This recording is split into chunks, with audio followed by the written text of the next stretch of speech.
بن کے رحمت مہمان ہمارے.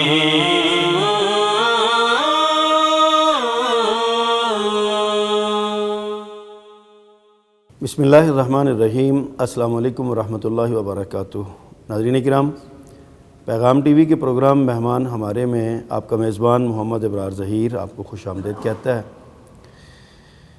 مہمان ہمارے میں آج ہمارے جو معزز مہمان شریک گفتگو ہیں ہمارے ساتھ، وہ شہر لاہور کی ایک نامور شخصیت ہیں. سماجی میدان میں بے شمار خدمات سر انجام دے رہے ہیں. دینی میدان میں بھی ان کی خدمات کا دائرہ کار بہت وسیع ہے.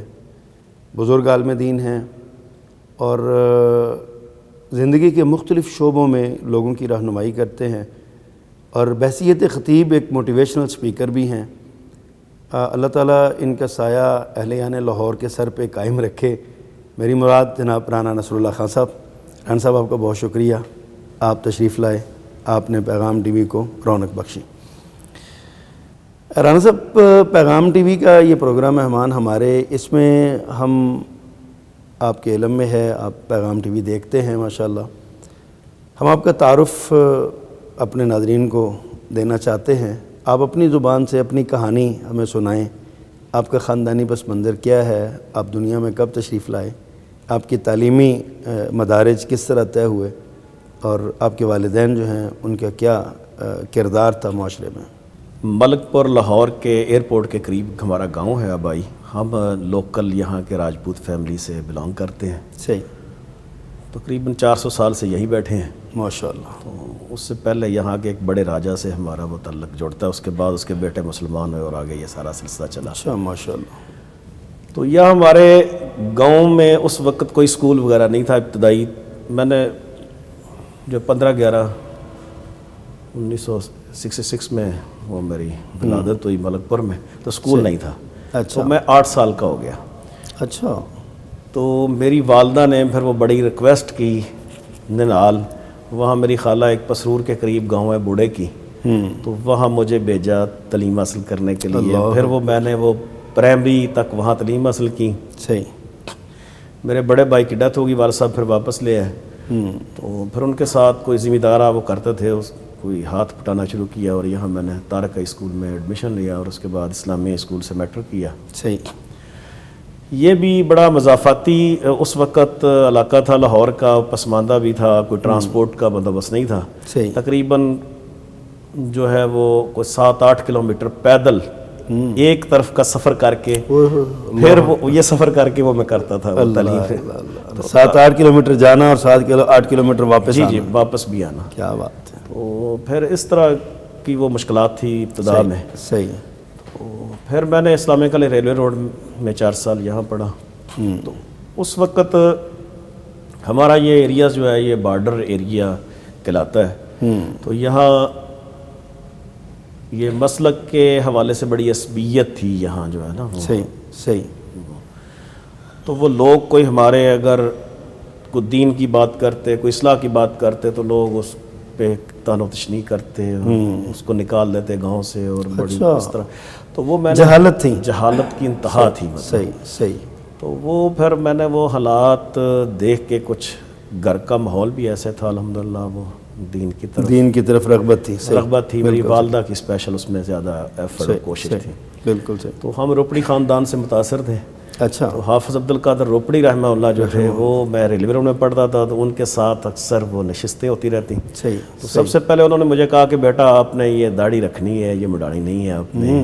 ماشاءاللہ. تو اس طرح اور بھی انہوں نے اٹھتی جوانی ان کی نظر میں آ گئی ان کی ہے ماشاءاللہ. انہوں نے خصوصی تربیت میری کی وہ دینی حوالے سے. ماشاءاللہ. ماشاءاللہ. اس میدان میں الحمدللہ پھر میں وہ رخ میرا انہوں نے چینج کیا. اچھا، یہ بتائیے کہ آپ کے بہن بھائی کتنے ہیں آپ لوگ؟ میری 6 بہنیں اور 4 بھائی ہیں. 2 میرے بھائی فوت ہو گئے. ہم ویسے 12 بہن بھائی تھے. آپ سب سے بڑے ہیں آپ؟ نہیں، میں سب سے بڑا نہیں ہوں. میری سسٹریں جو ہیں وہ بڑی ہیں. اچھا. 2 مجھ سے. اچھا. ایک بڑے بھائی تھے، ان کی ڈیتھ ہو گئی ہے. میرا چوتھا نمبر ہے. صحیح.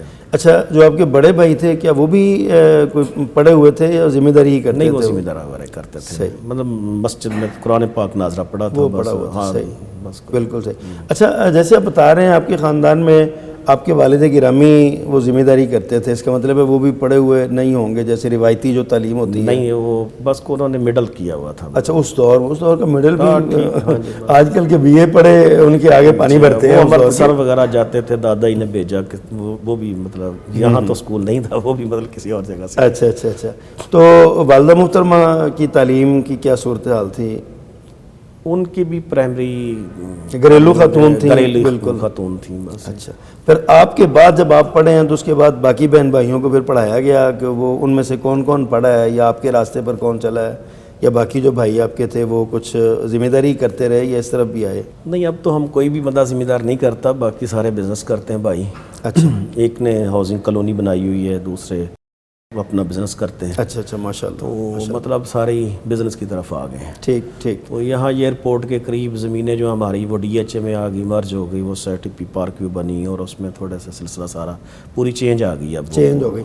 اچھا آپ ذکر کر رہے ہیں مولانا حافظ عبد القادر روپڑی رحمہ اللہ کا کہ انہوں نے آپ کی تربیت کی، اور آپ کیسے آپ ان کے ساتھ ملے؟ آپ ریلوے کالج میں پڑھتے تھے اور چوک دالگرہ میرا خیال اس کے قریب ہے، اس وجہ سے یا کوئی آپ کا اسپیشل بھی ان کے پاس جانا تھا؟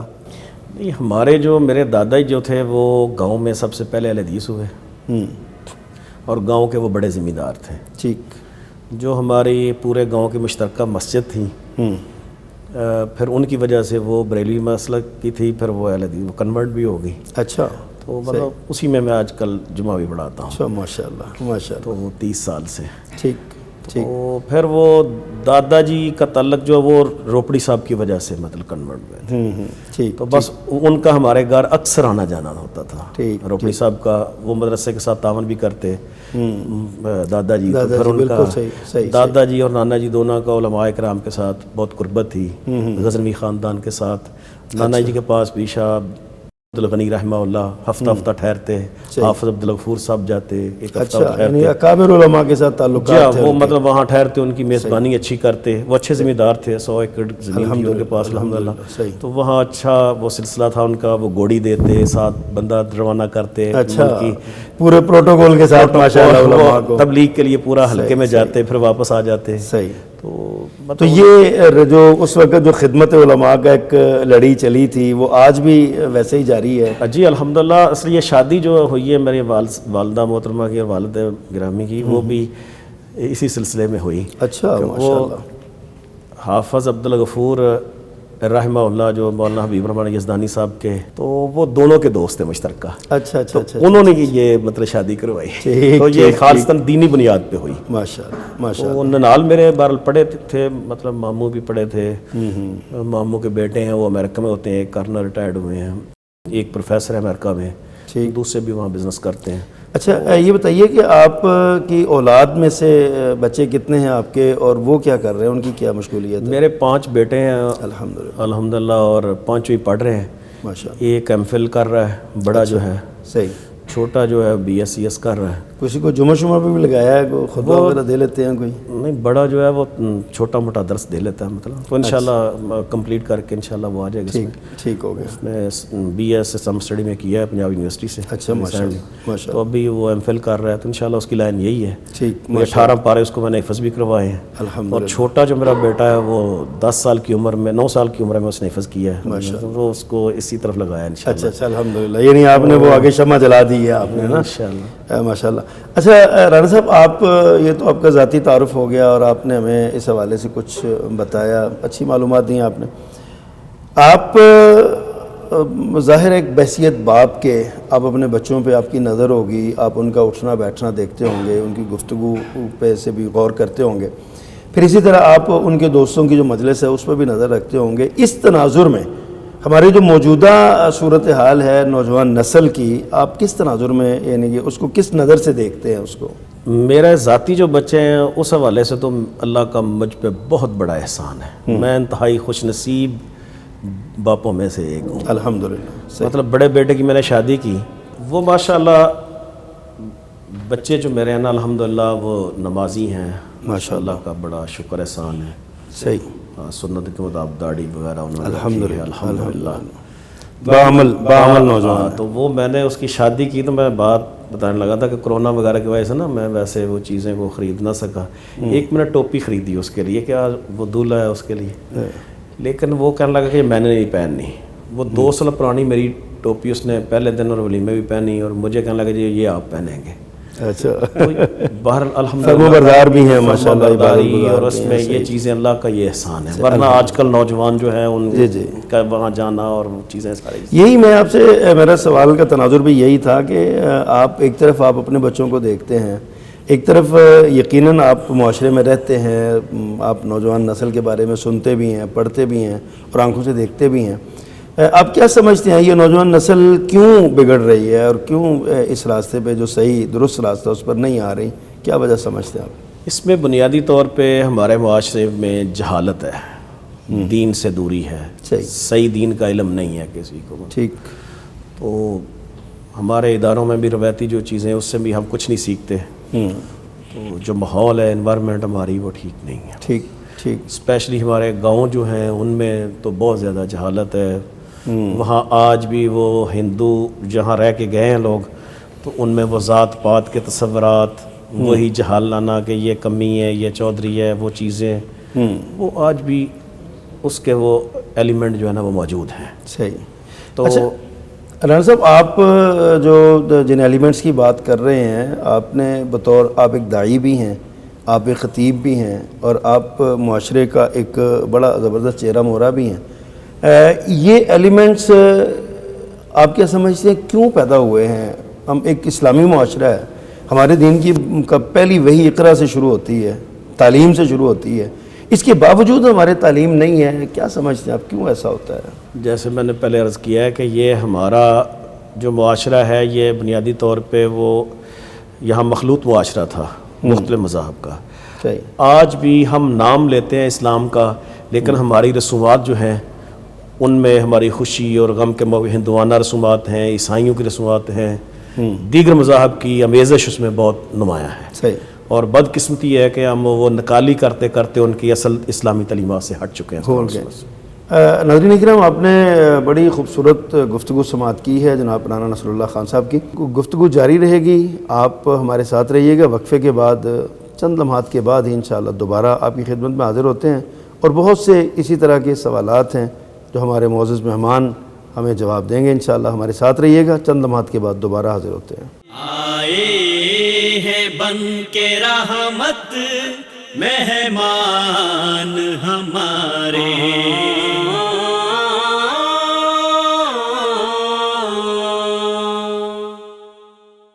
آئے ہیں بن کے رحمت مہمان ہمارے.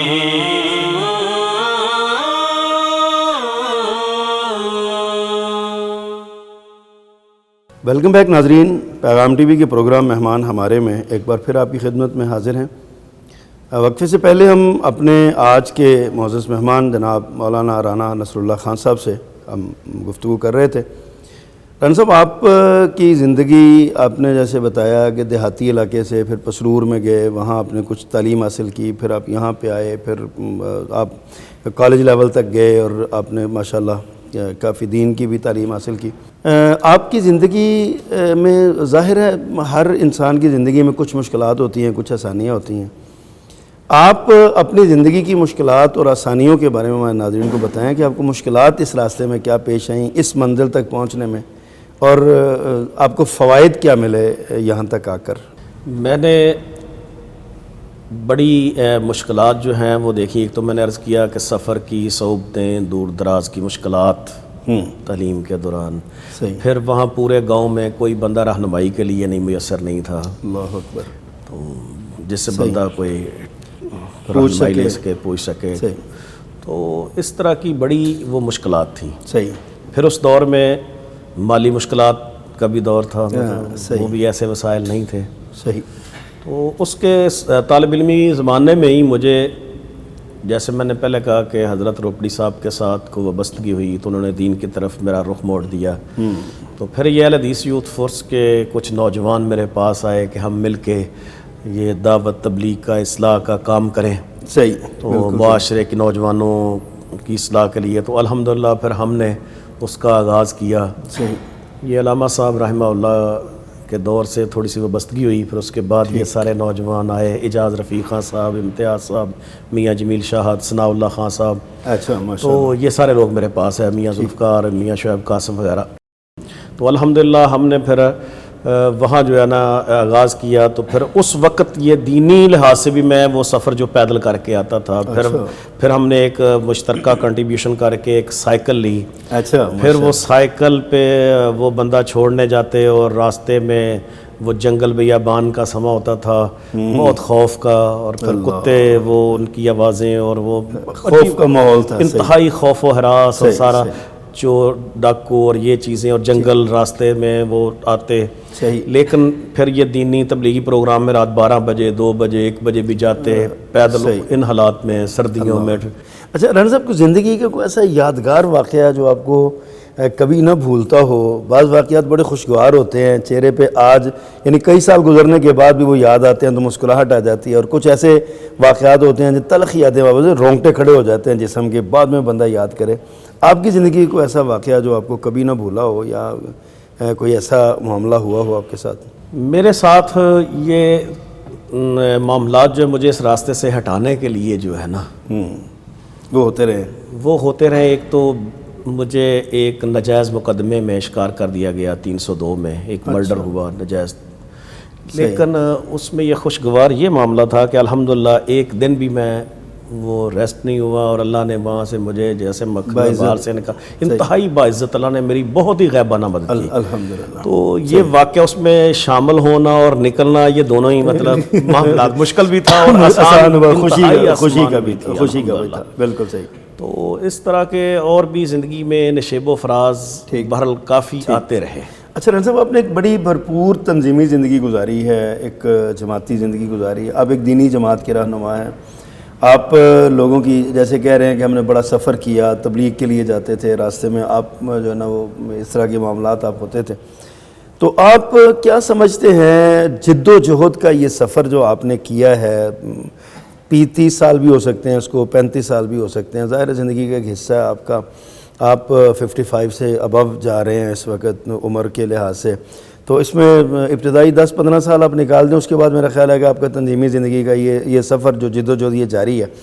تو آپ یہ فرمائیے کہ یہ جو سفر آپ نے کیا ہے، جد و جہد آپ نے کی ہے، آپ اس کو کتنا کارآمد سمجھتے ہیں، اور کتنا سمجھتے ہیں کہ آپ کا یہ سفر نامکمل ہے یا ناکامیاب ہے، یا کیا آپ اس بارے میں خیال کرتے ہیں؟ میں نے زندگی کا سفر جو ہے یہ جب شروع کیا تو اس کو الحمدللہ کامیابی کے لیے، اور مجھے اللہ کے فضل و احسان سے اس کی برکات دنیا میں بھی بہت میسر آئی۔ ایک گمنام آدمی، ایک عام خاندان کا بندہ، اور اللہ کے فضل و کرم سے وہ دین کی برکت اور بہار ہے کہ جس کے ساتھ تعارف جو ہے پورے لاہور میں اور باہر بھی ہے، تو یہ یقیناً دین کی ایک برکت ہے۔ دیگر مسالک میں، دیگر جماعتوں میں، اور سارا سسٹم جو ساری چیزیں تعارف ہے، اللہ کا شکر ہے یہ، تو یقیناً وہ ایک اس دین کی بہار ہے۔ میں نے ابتدا میں ہی جب نوعمری تھی اس وقت بھی ہم چھوٹے چھوٹے کتابچے اور رات شب بیداری پروگرام، جس میں روزہ بچوں کو رکھانا، صبح روزہ رکھانا، اور رات سونے کے آداب، کھانے کے آداب، پریکٹیکلی کھا کے اور سو کے، اور ساری وہ دعائیں اور ساری چیزیں، تو اس طرح باقی چھوٹے چھوٹے مسائل جو ہیں اس طریقے سے ہم نے اس کا آغاز کیا۔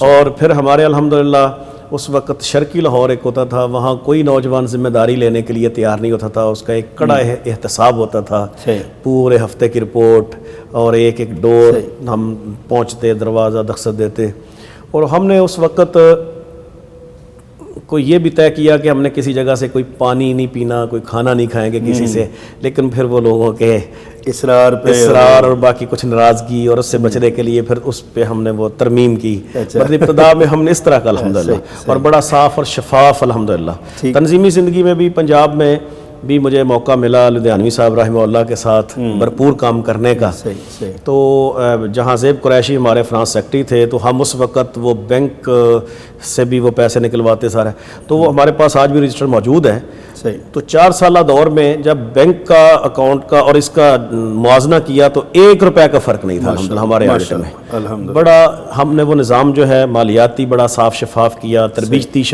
کیا اس میں معاملات جو کیے ہیں. صحیح, بالکل. تو اس نہج پہ اللہ کے فضل و احسان سے میں نے کوئی اللہ کی توفیق ہوئی کہ 20 مساجد جو ہیں وہ اللہ نے وہ بنوائیں, وہ اللہ کے گھر بنے الحمدللہ, ادارے بنے.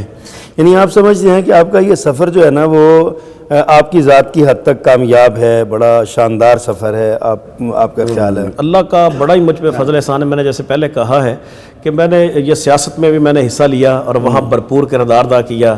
وہاں کے MNA MP الحمدللہ ہمارے ساتھ وہ چلتے ہیں, ہمارے تعاون ہمارے حلقے میں وہ اس کے بغیر نہیں چلتے. تو پھر میں نے وہاں رفائی کام بھی کیے, ہمایوں اختر خان صاحب کی ایک مرتبہ میں نے سپورٹ کی. تو یہ اس وقت پورے ایریے میں یہ دیہاتی علاقہ تھا, تو یہ 8 کروڑ کا ایک منصوبہ تھا. یہ DHA میں وہاں پارک ویو تھا, وہ ایئر ایوینیو, دیگر سیٹیز ہیں, ان میں 7-8 سال بعد گیس آئی ہے, لیکن وہ منصوبہ میں نے لگوایا الحمدللہ. وہاں دیگر روڈز کے اور دیگر ویلفیئر کے, وہاں ویٹرنری ہاسپٹل اور اسکول اور اس کو اپ گریڈ کیا.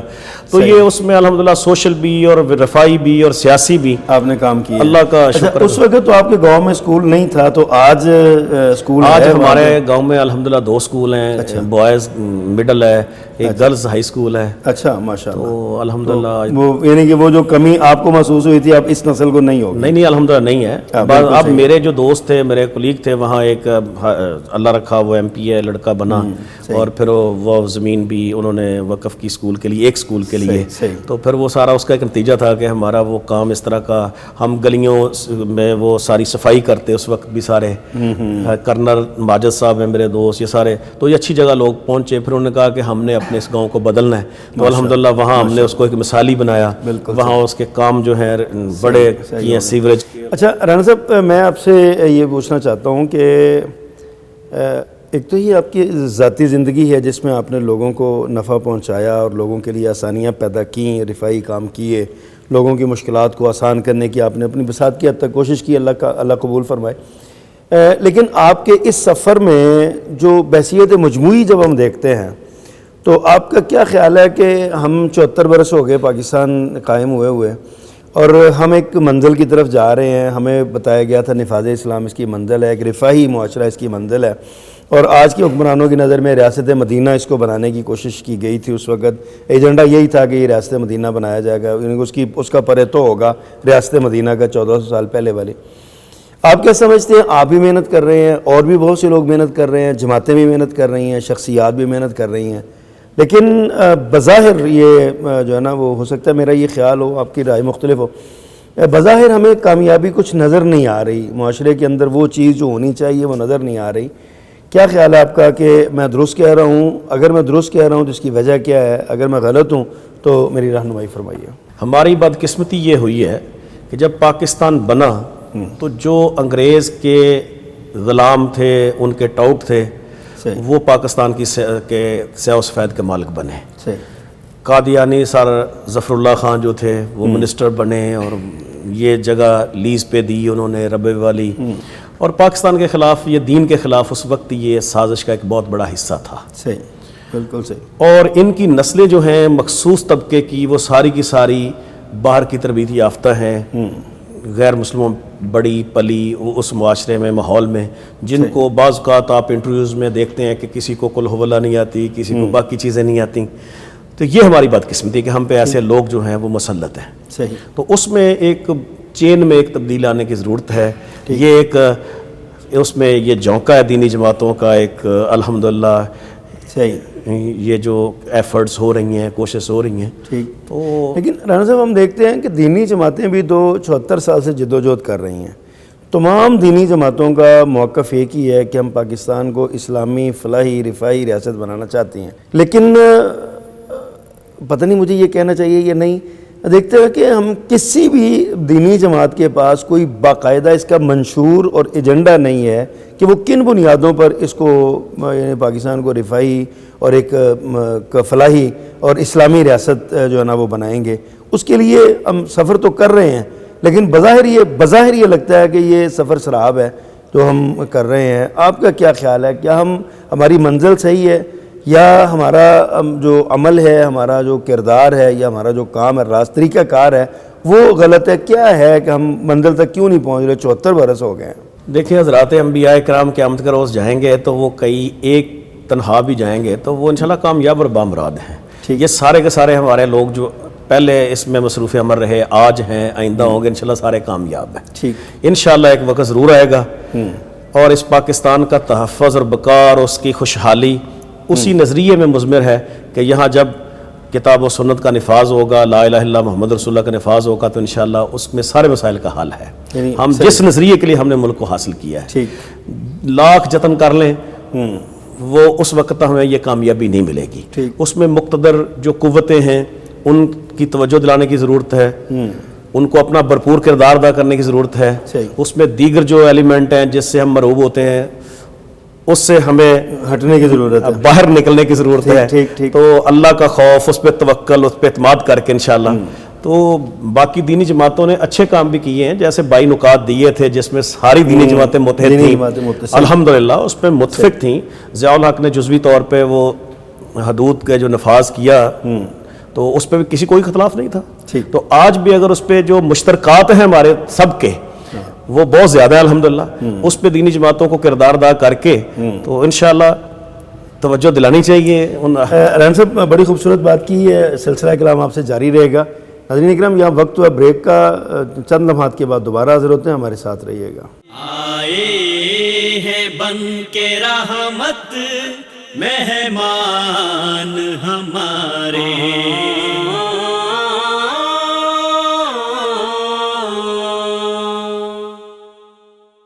آئے ہیں بن کے رحمت مہمان ہمارے،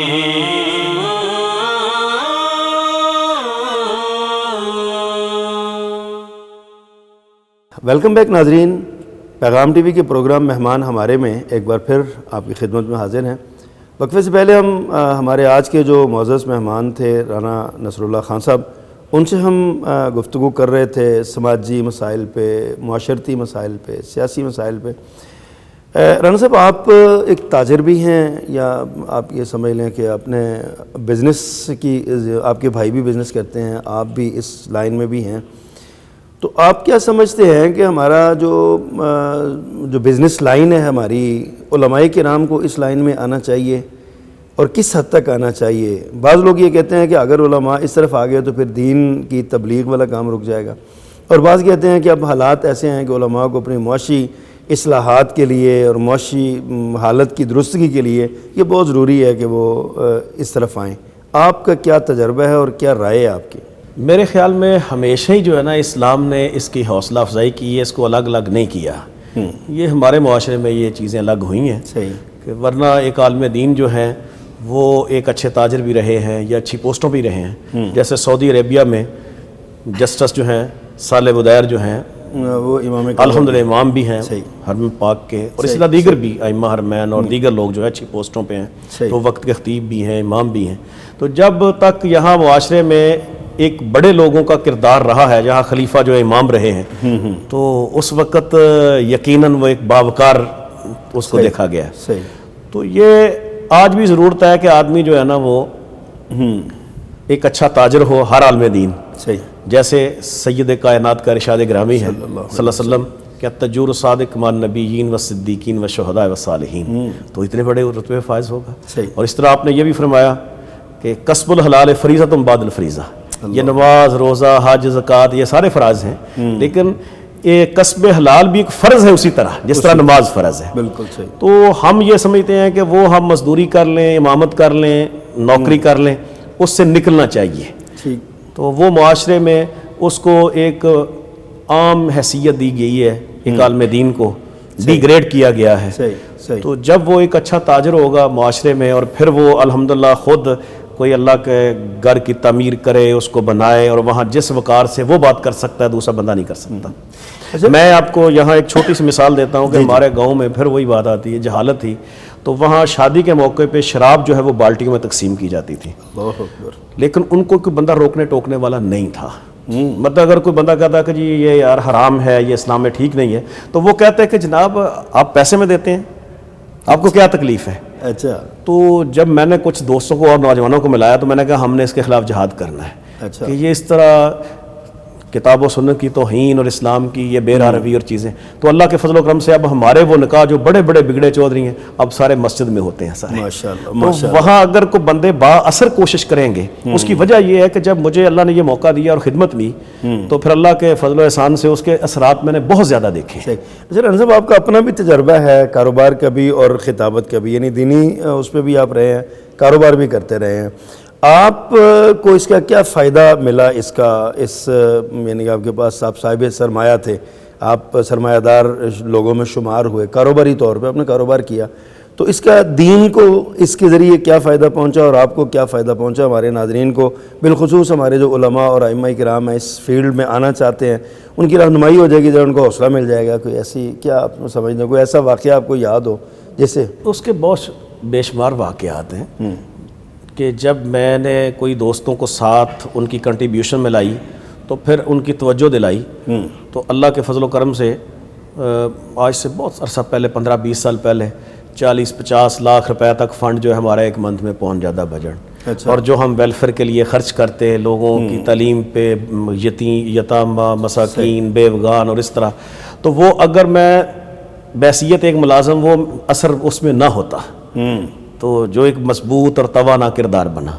پھر وہ لوگ جو ہیں, جس طرح میں نے پہلے عرض کیا کہ وہ میری شاید بات نہ مانتے بحیثیت ایک مولوی کے, وہ کہتے ہیں کہ آپ کا کام سیاست سے نہیں ہے, تو جب وہاں میں ان کے برابر تھا تو مجھے کوئی روکنے ٹوکنے والا نہیں تھا. اس طرح معاشرتی جو برائیاں تھیں ان کا سدباب کے لیے بھی مجھے وہ مشکلات نہیں آئی جو کہ عام بندے کو آتی ہیں.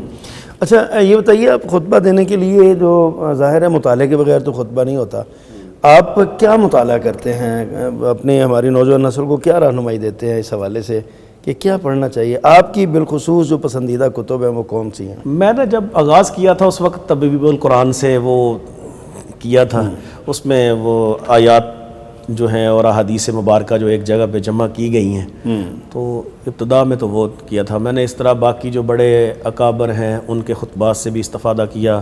سیرت کی کتابوں کا بھی, مطلب جو بڑے سیرت نگار ہیں, بالخصوص سیرت میں نے قاضی سلمان منصور پری رحمہ اللہ کو رحمۃ اللہ علیہ سے میں زیادہ استفادہ میں نے کیا سیرت کے حوالے سے. ماشاءاللہ. تو بس ان سے کوئی انسیت بھی تھی مجھے, محبت ہو گئی اس کتاب سے بہت. صحیح. تو اسی طرح 2-3 تفاسیر جو ہیں وہ بھی میں نے ابن کثیر سے اور پھر ابن عباس سے, اور آج کل حافظ عبدالسلام کا وہ ترجمہ ہے بٹوی صاحب کا, اور اسی طرح حافظ صلاح الدین یوسف رحمہ اللہ ان کی تفسیر. تو یہ 2-3-4 تفاسیر جو ہے نا کو آیات کی وہ میں دیکھ لیتا ہوں.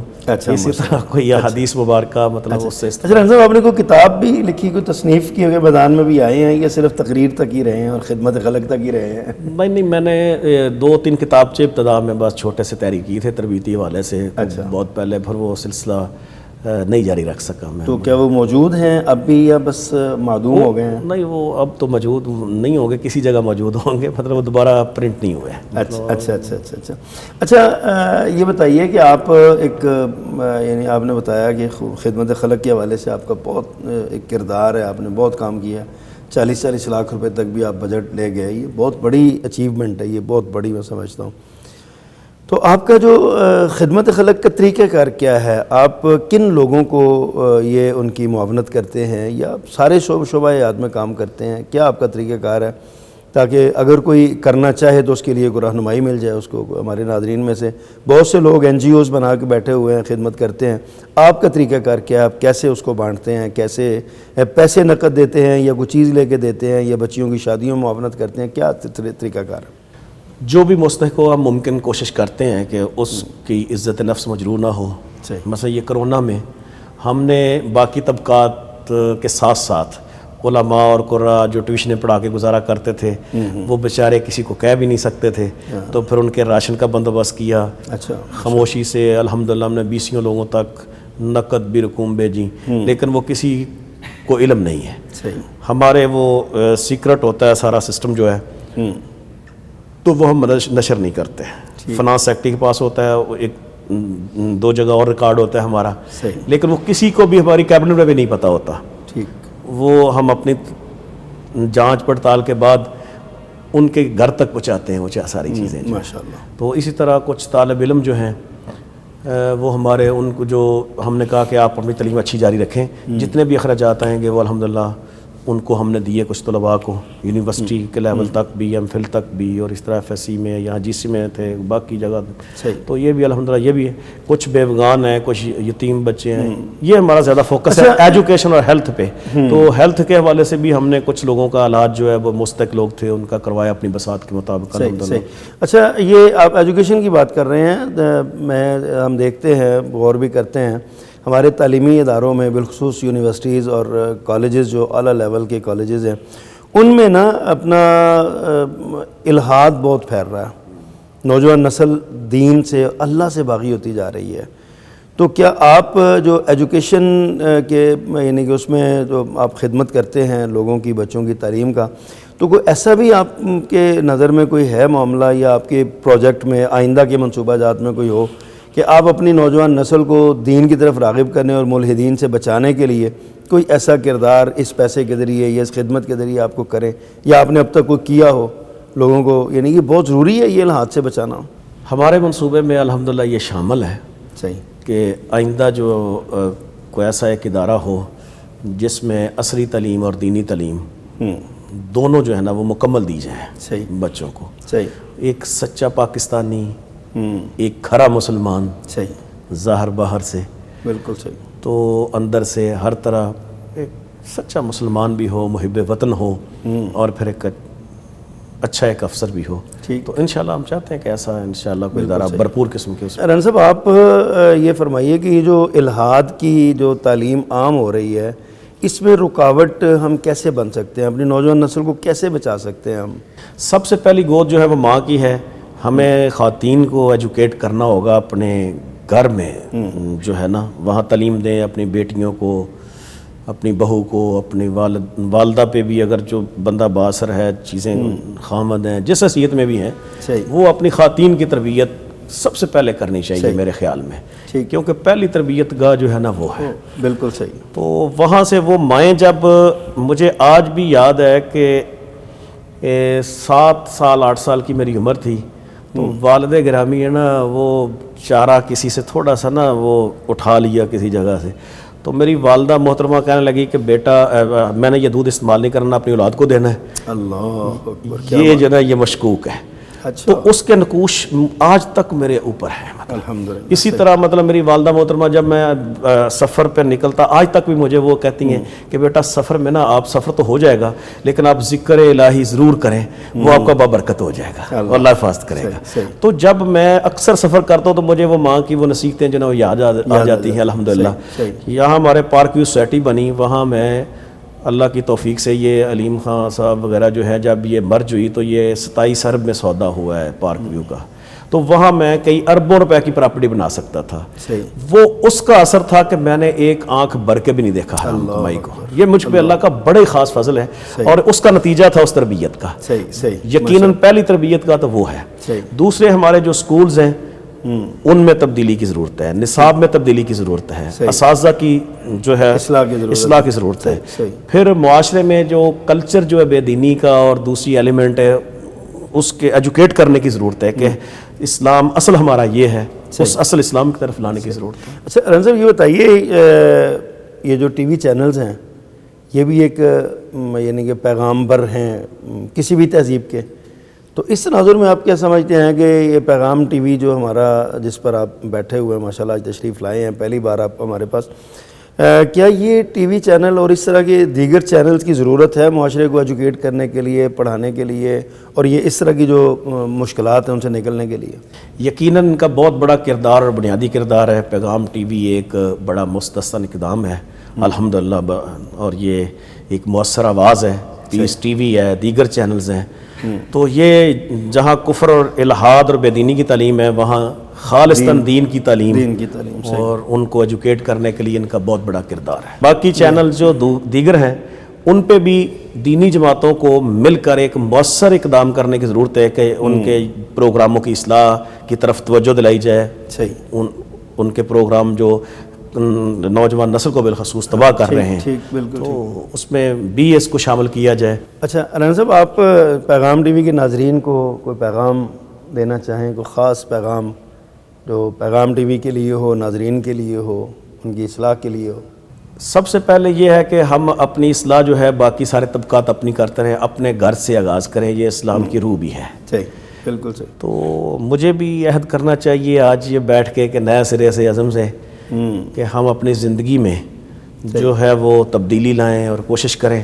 میں نے ایک عربی عالم دین کی کتاب دیکھی جس میں انہوں نے صبح بیدار ہونے سے سونے تک سید کائنات صلی اللہ علیہ وسلم کی 1000 سنتیں مبارک جمع فرمائی۔ سبحان اللہ، کیا بات! کہ آپ کس طرح وہ بیدار ہوتے ہیں، کس طرح ساری چیزیں، محنت کا دائرہ ہے نا، دائرہ ہے ان کی محنت کا۔ بالکل صحیح۔ تو وہ مطلب اگر ہم اس کو سیکھیں اور اڈاپٹ کریں، پھر خود احتسابی کا معاملہ کریں صحیح۔ کہ رات کم از کم کو چند منٹ لمحے کہ ہم نے آج کیا حاصل کیا، پھر اس پہ تو اپنی اصلاح کی کوشش کریں، اپنے ماحول کو ہم سنواریں، بالخصوص پھر اپنے گھر کے ماحول کو بہتر کریں، پھر آس پاس کے ماحول کو بہتر کریں، اور یہ ایفرٹ انشاءاللہ بڑھتے بڑھتے انشاءاللہ پورے معاشرے میں پھیلے گے، اثرات ہوں۔ بہت شکریہ رانا صاحب، آپ نے پیغام ٹی وی کو وقت دیا، اللہ آپ کا نام مبارک کرے۔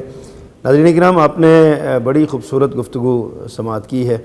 جناب رانا نصر اللہ خان صاحب جو خطیب بھی ہیں اور ایک سماجی اور سیاسی رہنما ہیں، سوشل ایکٹیوسٹ بھی ہیں، انہوں نے اپنی جو خدمات کا دائرہ کار اس کے بارے میں بتایا اور ہماری رہنمائی بھی کی ہمیں کیا کرنا چاہیے۔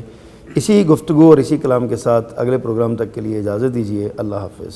کلیوں کا کھلکھلانا، بلبل کا چہچہانا، خوشیوں کے گیت گانا، آنگن میں جیسے اترے ہیں چاند ستارے، آئے ہیں بن کے رحمت مہمان ہمارے۔